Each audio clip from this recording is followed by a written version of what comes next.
Well, today finds me atop one of the best natural overlooks in southern Connecticut, southeastern Connecticut. This is Lantern Hill. This is in New London County.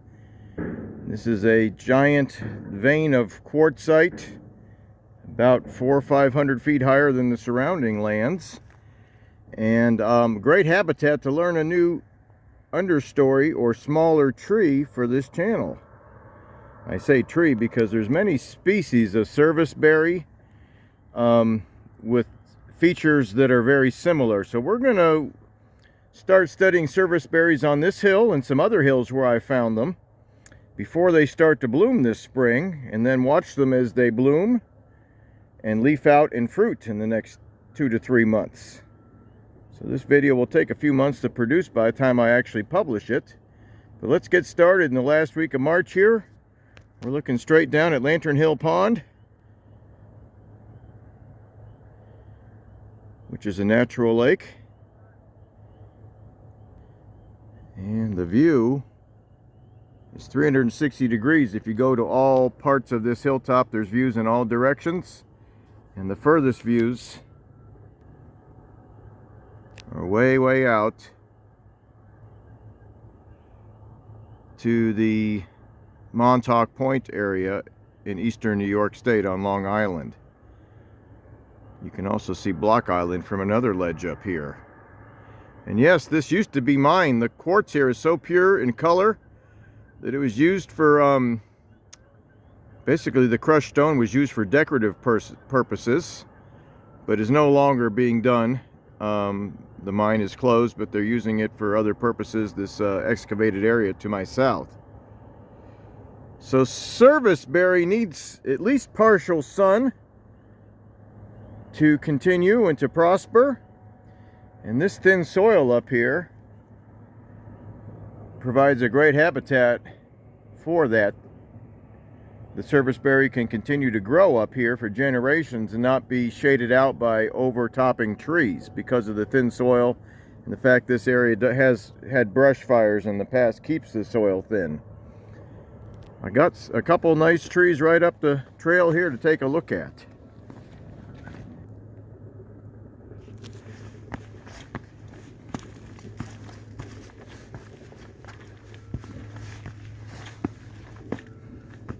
I always try to include trees that grow in similar habitats that have similar features to compare with the tree we're trying to learn.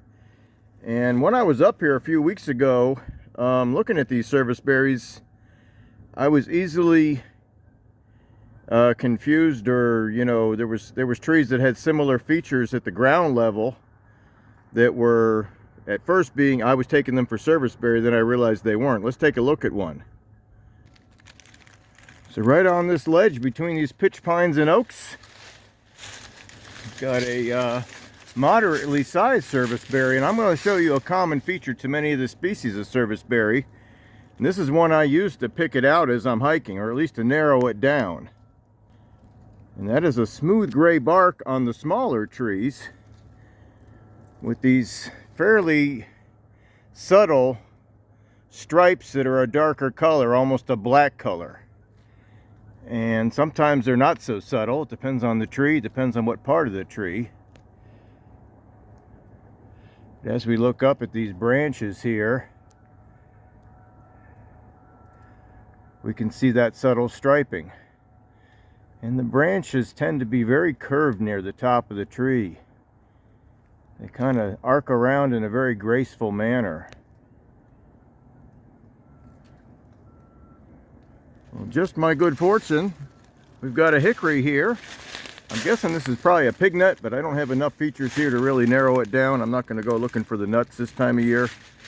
But based on the habitat, this is probably either pig nut or mocker nut, and the buds look too small to be mocker nut. The branches look too small to be mocker nut.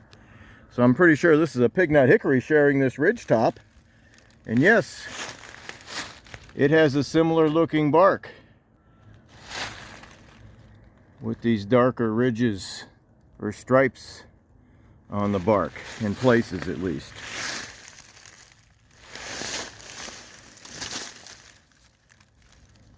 There we are right there. But it also has a little texture to it too. And it does not create these graceful arcs at the top like that Serviceberry does. And the buds are much different. We'll take a better look at those in just a second here. So our subtle gray, dark gray stripes against the lighter gray bark of this hickory tree could be confused with the Serviceberry, but the buds could not. That's kind of a almost a teardrop shaped terminal bud on this hickory tree, and again the branches are much thicker and stouter and straighter than those of the Serviceberry, which is right above it here. There's plenty more Serviceberries that we can study the buds and bark of on this trail. This is the Narragansett Trail that goes across this entire area with many more natural overlooks along the way. And as we continue along the ridgetop here of Lantern Hill, I've got another hickory tree with bark that could easily confuse us. I believe this is a mockernut here. It's got much stouter branches. They're thicker. There's less of them. And most of the buds are quite a bit larger too. So what appears to be stripes is more like a texture in this bark. But again, as you're walking by, it could jump out and say Serviceberry until you look at the thickness of these branches and the lack of gracefully twisted curving branches near the top. And as we continue along, we've got a clump of Serviceberries here. And that's one feature you can often find. Root sprouts and multiple trunks.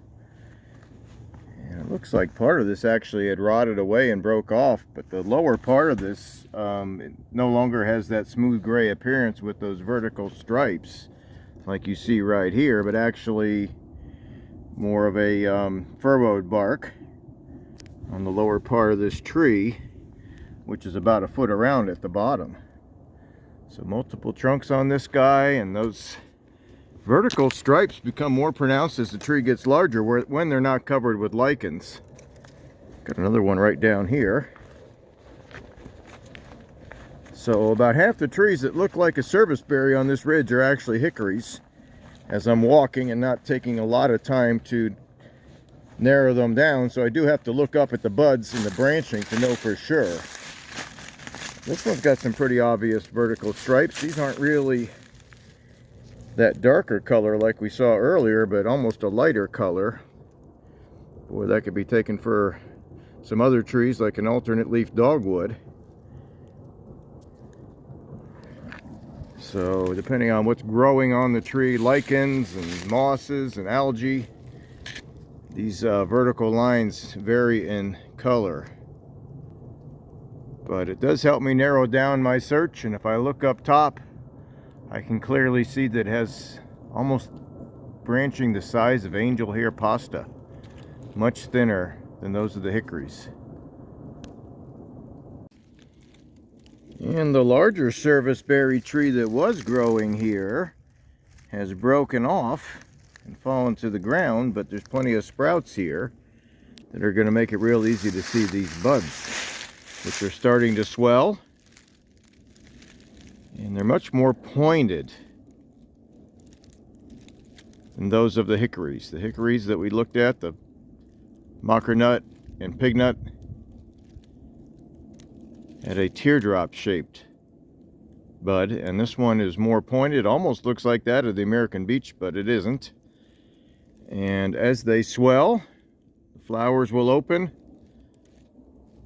and put on quite a display, but not for long. You have to catch them within a few days of opening. If the weather is in the 70s or 80s, they'll come and go very quickly. If it stays in the 50s and 60s after the flowering starts, then you get a longer time to enjoy them. So I'll be an opportunist and try to get up here when they do open in the next few weeks and record that beauty. And there's several other peaks around here and ledges where I found it, and we'll try to do the same there, and even try to narrow this down to what species of serviceberry we're finding on each ledge, because there's quite a few that are native to this area. So we'll try to get them narrowed down to the species when there's more features to do that with. There was no sign of winter in late March on Lantern Hill earlier today. The rain snow line has been north of that area all winter long, but central and northern New England has had above average snowfall the last 6 weeks. So there's still plenty of snow melt coming down Wachusett Mountain here. It's about 80 miles north of Lantern Hill, and I know I've got trees growing in these woods that don't grow on Lantern Hill that have bark that could confuse you with the serviceberry. Hiking up this mountain with the deep snowpack would be difficult, so I am coming down on skis. We're on what's called the Middle Balanced Rock Trail here, and I found a nice striped maple right over here with bark. It's very similar to the serviceberry. Matter of fact, during the heavy snow event a couple weeks ago, this part of this tree collapsed over the trail and they had to remove it. But the part that's still standing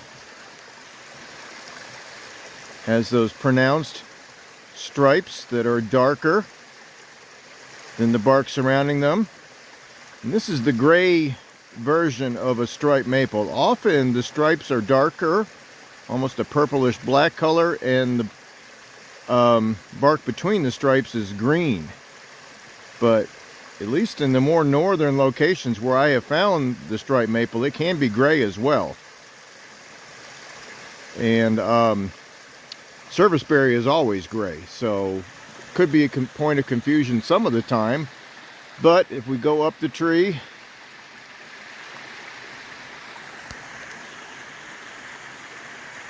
you can see the opposite branching right in the center of your screen. And the branches grow straighter and are wider or thicker than those of the serviceberry.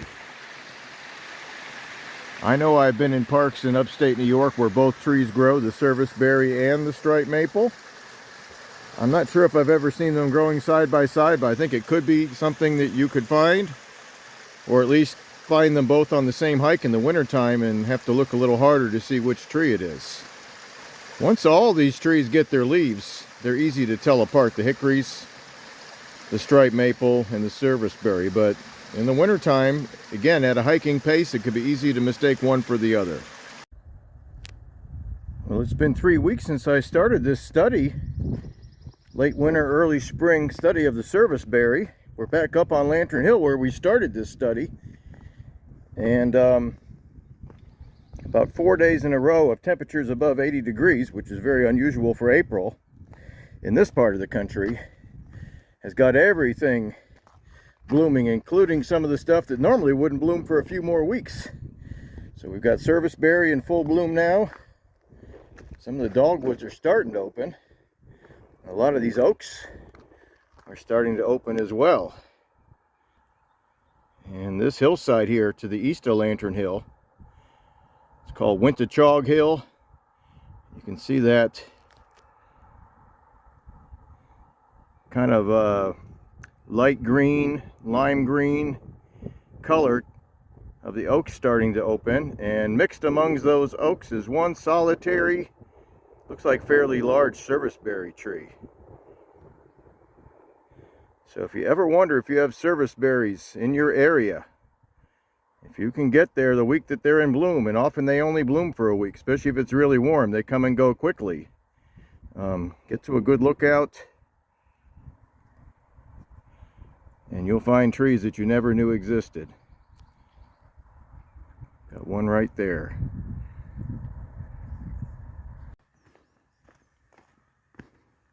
And with the overcast conditions today, it's a lot easier to look down at these serviceberry trees than up at them.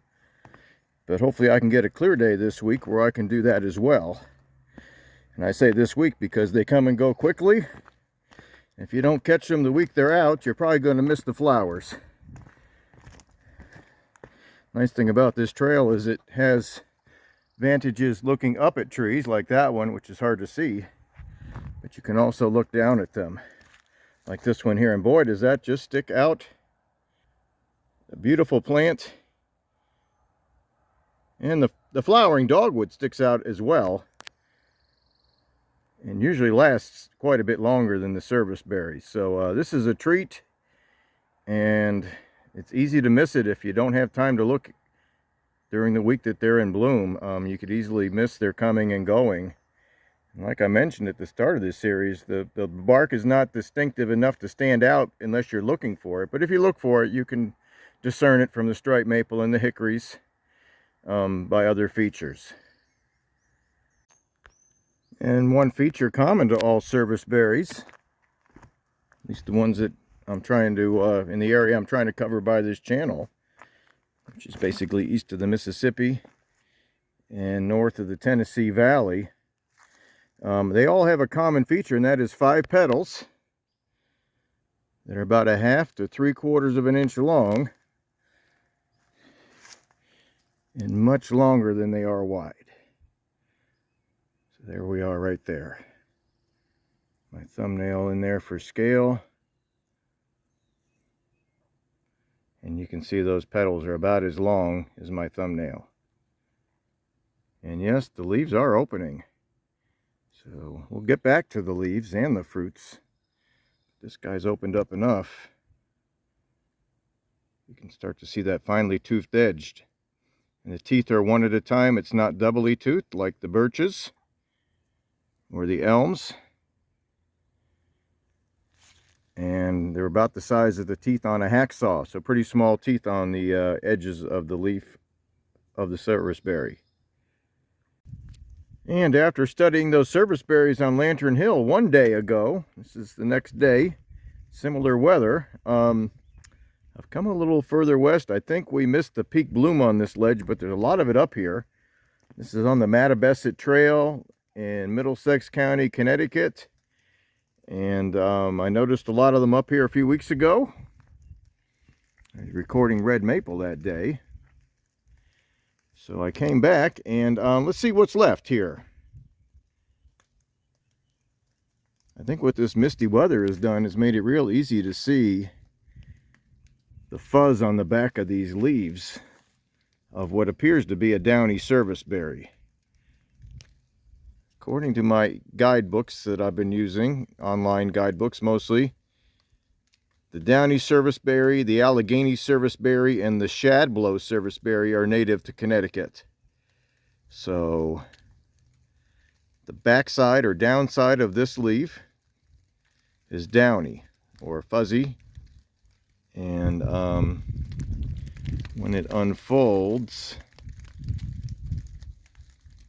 which I'll do for it, the top side is still downy but not quite as downy. So that's definitely a lighter color on back, and quite handsome or pretty. And we still have our 5 petals on the flowers that are left here.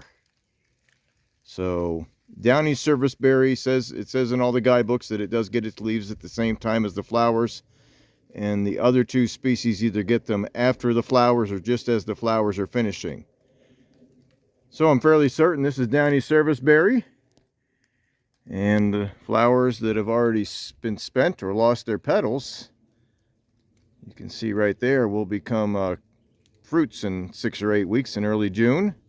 We'll try to get back to a location where we can find some, perhaps on this trail here, and record what they look like as well as the foliage of these trees. And a short distance down the trail from what appeared to be a downy serviceberry, I've got a serviceberry here with similar flowers, but the leaves are definitely not as white or fuzzy on the back. And this is being recorded the same day, so they're about the same amount of time to open up. And this guy here is definitely not as white on the back of the leaf. We're looking at the downside or bottom side of the leaf, and not as downy, not as fuzzy, not as light in color. And I believe we have either the shadblow or Allegheny serviceberry, and the fact that it's tree sized, it's going up 30 feet, would lead me to believe that this is the Allegheny serviceberry, which is also called smooth serviceberry because the leaves are smoother than that of the downy serviceberry. And the ledge where I found that, what I believe is an Allegheny serviceberry, it's got some really good examples of the flowers that haven't gone past maturity yet. They're still in very good condition. So again, I believe this may be a different species just by the fact that it's blooming a little bit later and the leaves aren't out as much. So I'll let the botanists argue about how many species there are. These are pretty cool plants, and it's great if you can catch them in bloom. So this is what I came out here to record, a serviceberry in full bloom with these big snowflakes just suspended in midair. And this one is just shrub size, about 8 or 10 feet high. And down the ledge here, we got a great example of one in full bloom. Right there. And I can't get too much closer without risking a slide on a wet day. I was able to get a little bit closer. And we'll just leave it just like it is. Again, looks like snowflakes just hanging in midair. And I think we're going to find more of that as we hike along this trail. But there's serviceberry trees along this Mattabesset trail here for the better part of a mile. And these flowers dangling in midair are another example of what I'm going to call the Allegheny serviceberry, with a much different looking leaf as far as the texture goes. So I found another good example of that. Right here, it's a smooth green on top and fairly green on the bottom. It doesn't have that white appearance that the downy serviceberry had. So at least 2 species on this mica ledges here. And we'll be keeping our eyes out for that 3rd species, which is the shadblow. And see if we can find some in the next few days. And I hike almost every week, and if I get to a higher elevation or a colder climate, which is often just getting near the ocean, you can catch plants that bloom several weeks earlier inland. We'll see if we can find some more varieties of serviceberry, but this is sure quite a show to see, and this is a great place to see them.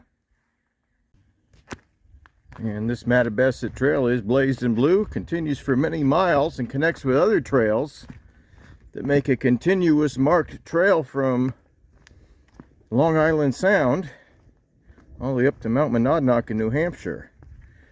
So it's called the New England Trail, but it's an amalgamation or a combination of other trails with different names, including the Mattabesset Trail. And between the open ledges here, around the mica ledges area, we've got deep enough soil here for a serviceberry to get pretty doggone big. This guy's about 1 foot in diameter. The lower bark, it's got ridges and furrows, almost looks like an ash or a hickory.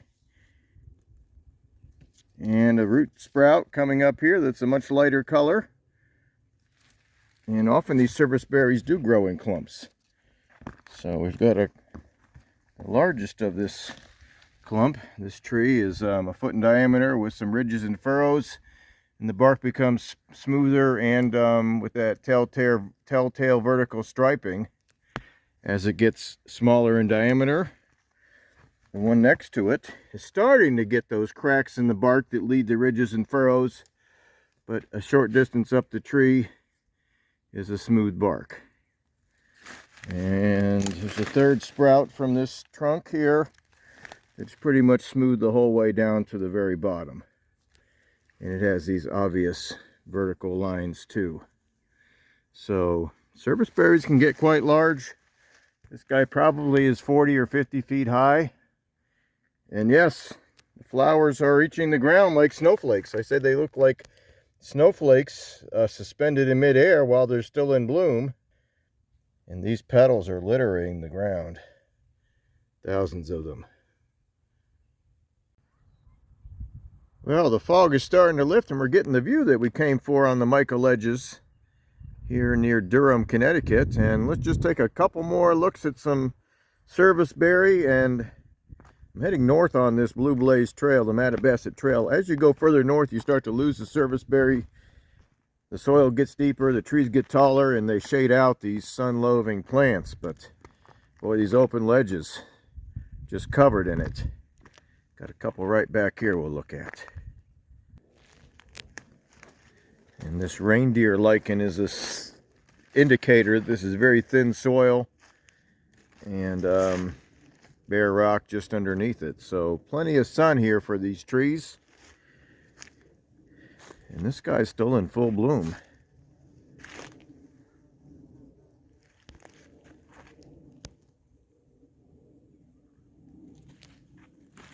And it does appear to be the downy Serviceberry based on the fuzziness of the back of this leaf and the way the water is beating up off of it.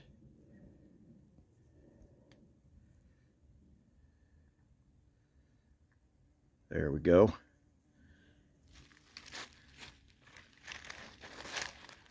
We'll pick up where we left off in early June. I'm going to try to find the berries. I'm definitely going to record the leaves once they fill out and try to compare the leaves of the downy Serviceberry and what I think is Allegheny Serviceberry. Once those leaves have filled out, we'll give it a better looking over and make sure we got it right. But in the meantime, we'll just take one last look at these incredible plants with these beautiful white flowers. And there's one of our pollinators right there, ready to take care of business and make sure we get some nice edible fruits in a few weeks here. Well, this is the 29th of May, and our Serviceberry is nicknamed Juneberry, and June is just a couple days away. So I've got the time today. I can't wait till June to try to record the berries on these trees, because the birds may eat them before I can get back to them. I've got plenty of time today to work on the berries and leaves of these Serviceberry plants. And yes, this is mountain laurel you're looking at right here. It's just starting to open. We're right on schedule as far as the blooming goes in May. It hasn't been that warm. Things got a little ahead of schedule in April and then slowed down to a normal blooming schedule in May. And today finds me back on the Mattabesset Trail, where I was about 5 or 6 weeks ago. So there's plenty of open ledge here, plenty of great Serviceberry habitat. We're going to look at some of the same trees, or try to find some of the same trees we left off with back in mid-April. Everything's in full leaf out here. And one thing I'm going to say is the Serviceberries have a lot more features in common than they do that help you tell them apart. And good, accurate information on how to tell the different species apart is hard to find. So I'm going to do my best. And I've got 3 trees here with distinct leaves that look somewhat different than the ones next to them. And we'll make some comparisons here. So we've got a Serviceberry here with the same kind of bark that we looked at before leaf out. With these vertical lines and stripes sometimes.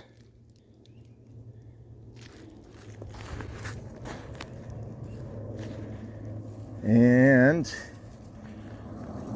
the sunny weather today is making it easy to see how shiny the leaves of what I believe is Allegheny Serviceberry.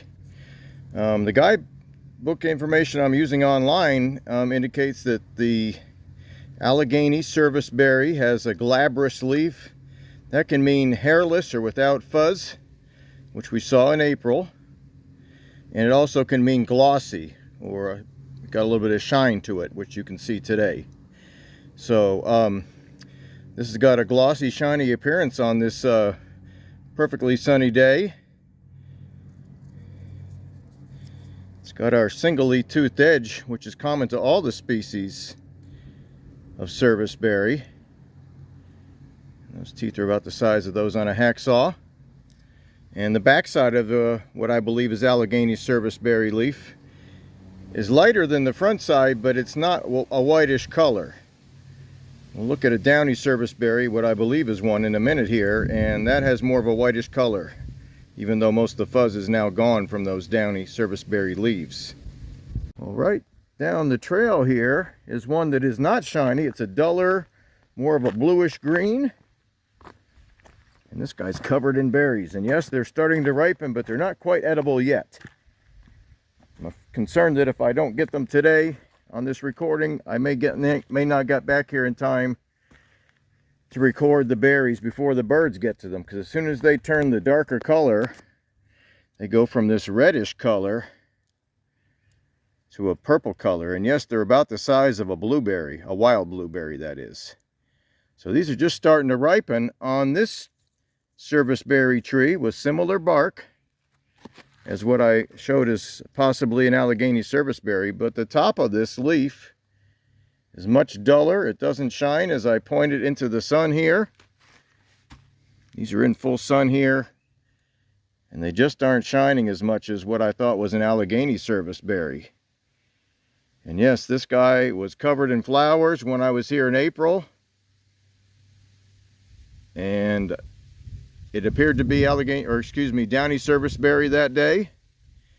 The leaves were just unfurling and they were fuzzy underneath, and the water was beating up on them. So I believe that's what we have here, covered in berries that are maroon color right now and should ripen soon into a darker color that's edible. And the underside of this leaf is a pale color, but most of these leaves have lost that downy appearance on the underside.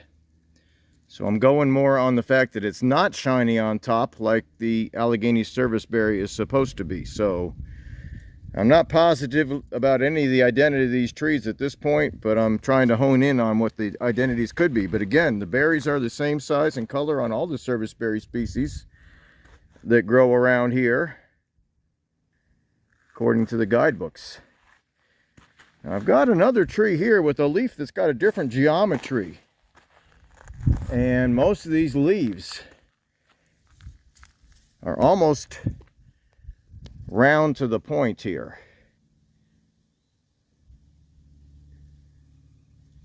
And they're still a little bit dull on top.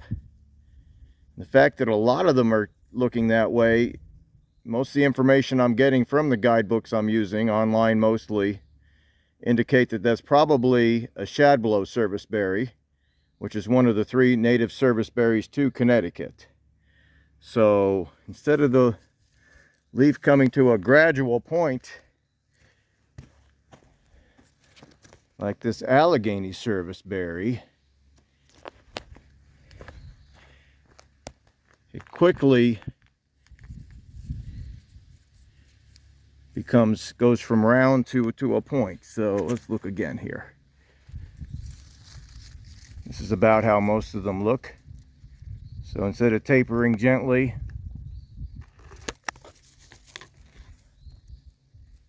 it is almost round at the end.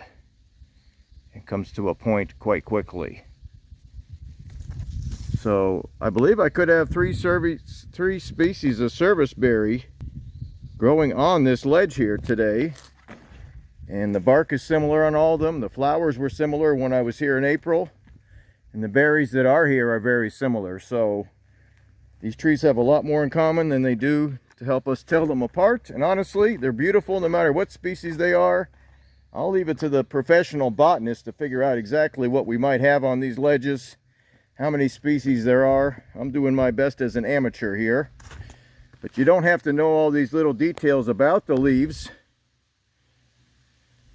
to enjoy an incredible plant that is puts on a great show in the spring and provides a bountiful harvest for wildlife and humans if you can catch them in time. Just like the flowers are quick to go in April, the berries are quick to go in June when they first ripen. But provides a bountiful harvest on these open ledges where these plants are quite common.